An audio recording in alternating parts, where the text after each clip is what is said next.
নমস্কাৰ, মোৰ নাম ধনশ্ৰী বড়ো। এইটো মোৰ ফাৰ্ষ্ট ইউটিউব চেনেল হয়। বহুত দিনৰ পৰাই ইউটিউব চেনেল খুলিম বুলি ভাবিছিলোঁ, কিন্তু খুলিব পৰা নাছিলোঁ। চ' আজি ফাইনেলি খুলিলোঁ। মানে ভয় লাগিছিল আৰু লাজো লাগিছিল, কেনেকুৱা ভিডিঅ' দিলে আপোনালোকে ভাল পাব। চ' সেইটো অলপ নাৰ্ভাছ হৈছিলোঁ, আৰু কেমেৰাৰ ওচৰত কেনেকুৱা কি ক'ব লাগে মই ভালদৰে নাজানো। চ' প্লিজ কিবা এটা ভুল হ'লে মাফ কৰি দিব।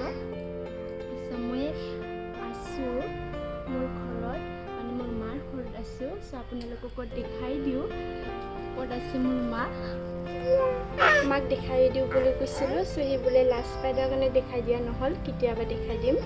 চ' এইটো মোৰ বেবী, 8 মাহ কমপ্লিট হ'ল। চ' নাই দিছোৱাচোন, বহুত দুষ্ট হৈছে।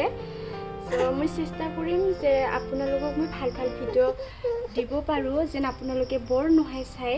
মই চেষ্টা কৰিম। চ' প্লিজ আপোনালোকে মোক ছাপোৰ্ট কৰিব, গোটেই আশা থাকিল। চ' এতিয়া বাই বাই।